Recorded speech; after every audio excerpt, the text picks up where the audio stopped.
All righty, welcome everyone to the August 4th Java operators meeting.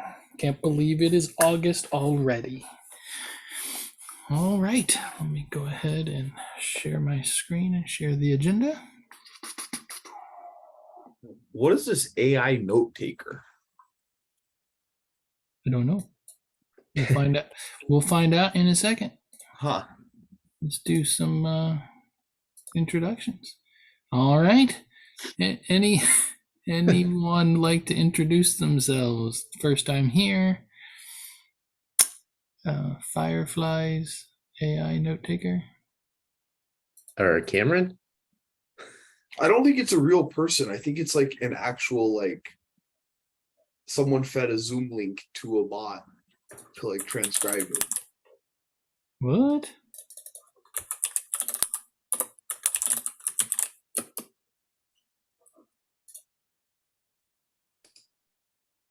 Oh.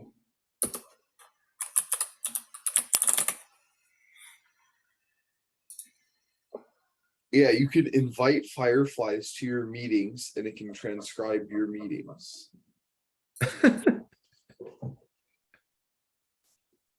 Whoa. Zoom integration with fireflies. What?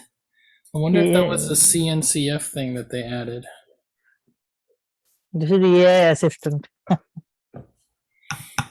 All right, let's see if we can break the AI. Fireflies AI note taker. What's the Cameron part? Is that Maybe who? Well, in their example, it has Firefly's AI note taker Fred. So I think it's just the startup thing of using human beings' names for no good reason instead of just acknowledging that it's a computer. Yeah. That's so bad. Is this like presaging the future when we will all just send our AI to the meeting? Oh, yeah. No, basically. So you mean I don't have to go to these meetings anymore? So I guess the future of being replaced by a shell script is going to happen.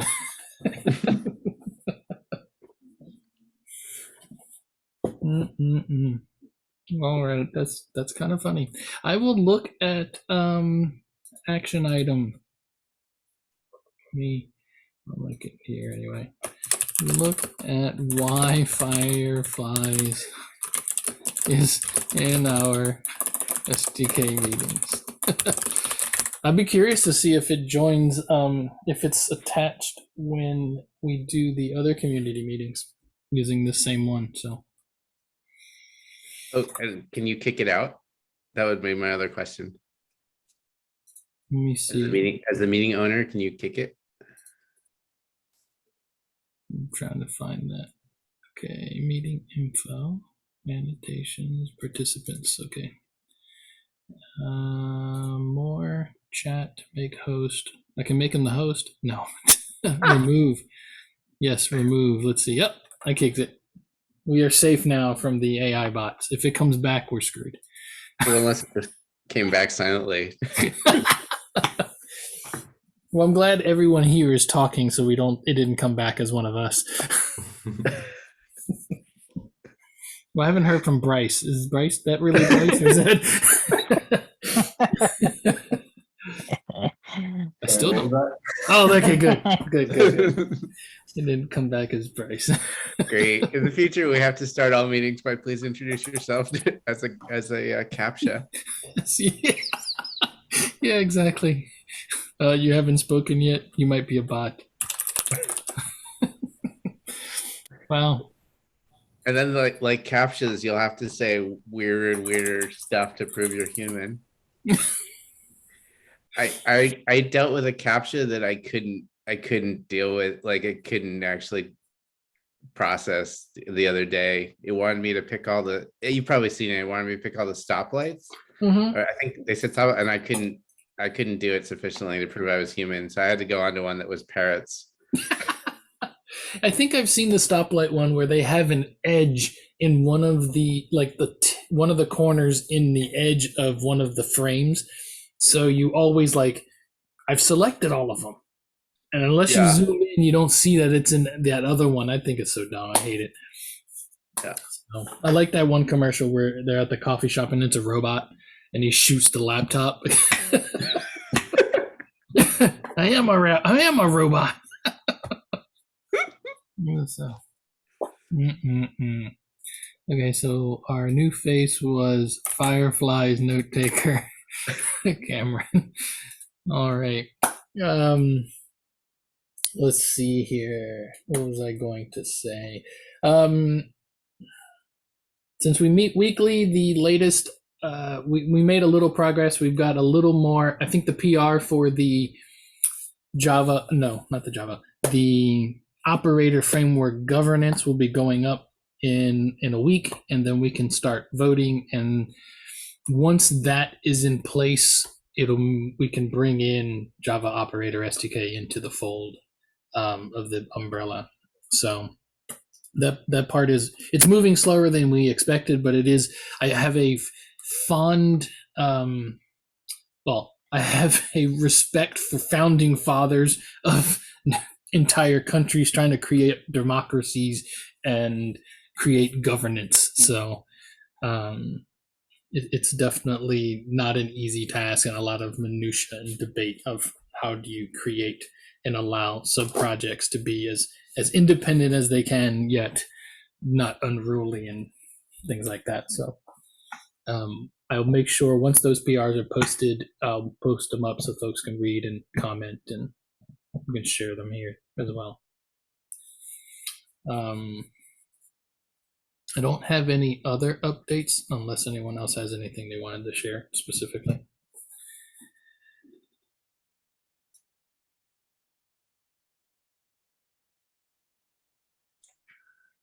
Yeah, me neither. Just normal progress on the task stuff. We finished leader election implementation. We there will make a proposal to make it a little swifter. I'm not sure if what happens in Go, but I think it's not there. It's not there. But if we stop, for example, an operator when it's a leader, but we want to stop it because a new version, for example, came out, then probably would be good to delete the lease, but we have to discuss it with the Fabricate team because otherwise we have to wait until the lease expires and things like that, and the other operator it gets the lead. And discussions like this are ongoing still, but the base implementation for leader election is there. So yeah, it will be in the next release, hopefully.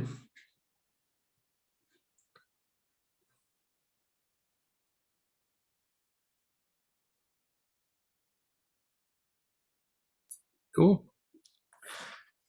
And already in the holiday mood. I'm sure. Let's see if we can get you some of that time back soon. I don't think this guy has any new one. Did Lucky open that one recently? No, that was that was last meeting. So okay, this guy. Was there anything in particular we wanted to talk about? This one opened up recently, but it's interesting that maybe we can just very quickly. It just basically was a conversation in Discord if we should create a page of projects or notable operators or companies who are using Java SDK, but I'm not sure about that. So we should put the logo and address everybody who is using it, at least the major players, or I don't know. Oh, I see. Just to make kind of more confidence in people that the project should be used or is safe to use by because it's used by big projects and production.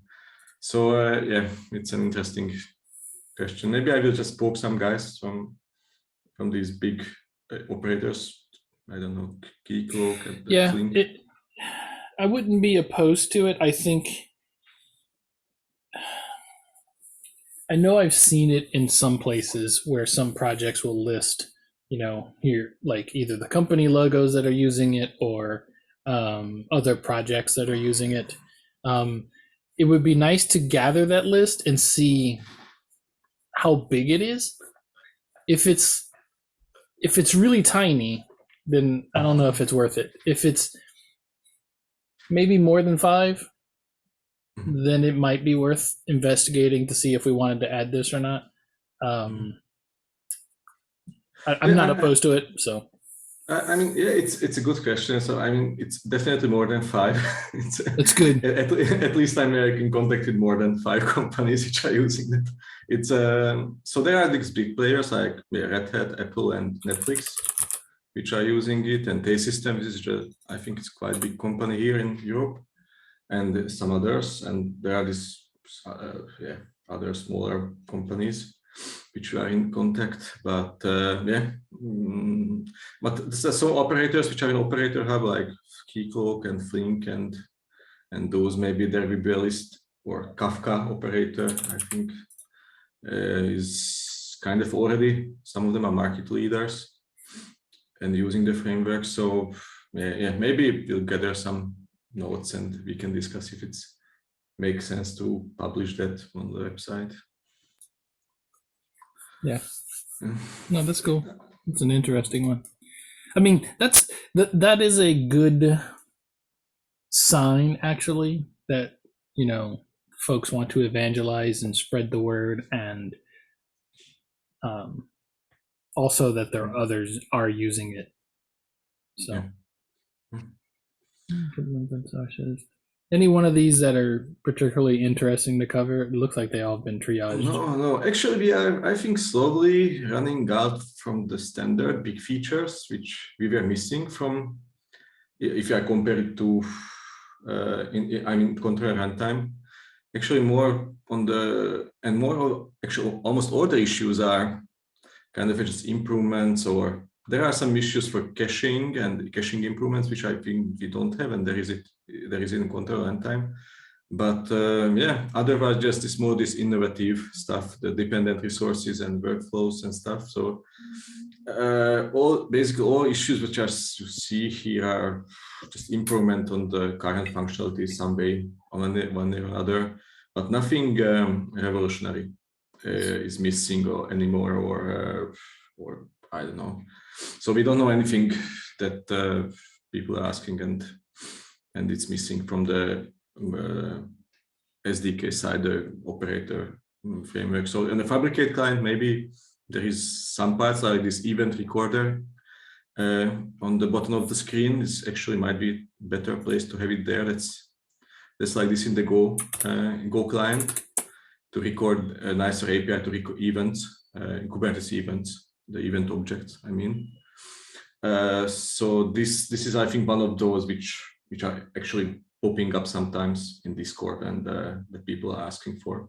But yeah, so we are just working on some improvements, and dependent resource is definitely a long-term feature that we are going to have a big development. But okay, no, that's actually it's one of those telltale signs of maturity, and getting to all the bigger pieces are done. Now it's just refining those things. Caching is definitely still an issue on controller runtime. It still comes up in terms of, especially we're kind of looking at some stuff doing with RBAC for the OLM side, and kind of dynamic cache changes and things, and having to evict items from the cache and maintaining it, and those aren't all solved. And often the solution is kill the pod, restart it, now you have access to just the things that you were given access when RBAC changed and stuff like that. So it's definitely something that comes up often. Yeah, I mean, yes, this is basically, we have also these two issues, which one is to limit the cache size, the other is to prune the objects. And yeah, maybe sometimes we could discuss on when also Chris is back and I'm after holiday too. How does it make sense to, if both or just one of them? To pruning is definitely easier to implement.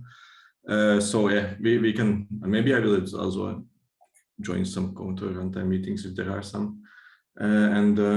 Yeah, and see. And what we are missing is code generation for RBAC in the pure Java, but it's just for Quarkus now. So that's, and people are asking for that.